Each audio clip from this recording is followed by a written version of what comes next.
deze 1 november binnen er nog prachtige jestkleuren te zien. Ja, en de wintermeisje die is 4 voet. In Lapland vriest het de komende nachten streng, maar die kelt komt uw kant nog net op. Wij gaan richting feestdagen temperaturen voor deze tijd van het jaar. Joen en vannacht is het een lietse vraat. Mist, dichte mist, misschien wel dichte mist. En dat betekent op plakken een zicht van minder dan 50 meter. Dus een waarschuwing voor het verkeer. Temperaturen zo'n 9 graden, de hoogste temperaturen op de eilanden. En de wind krimpt al naar het zuiden en het zuidwesten, zwak of matig, maar ik denk let er alles even vrij krachtig in het kust- en waardgebied. En morgen, we beginnen nog in de maand met mist. Daarna de bewolking en later in de maand of in de middag even wat reën.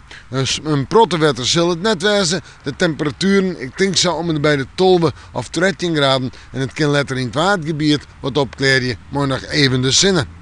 De wind sterk uit het zuiden en het zuidwesten waai en die is matig en krachtig. De krachtige wind in het kustgebied, ja in de joent die toch wel hut, krijgt 6 ontzon.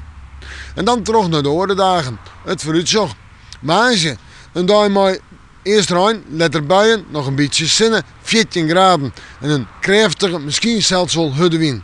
En zullen we dan naar de toonse, dan hebben we door een maartype met een hudde onstwarmige wind. En die komt dan uit het zuidwesten waai. En we hebben door buien en nog wat zinnen en maar liefst 14 of 15 graden. En op vrijdag is het alweer zo'n 14 graden, maar ruimt het ik beteden. We maken morgen maar weer even in het waarsje.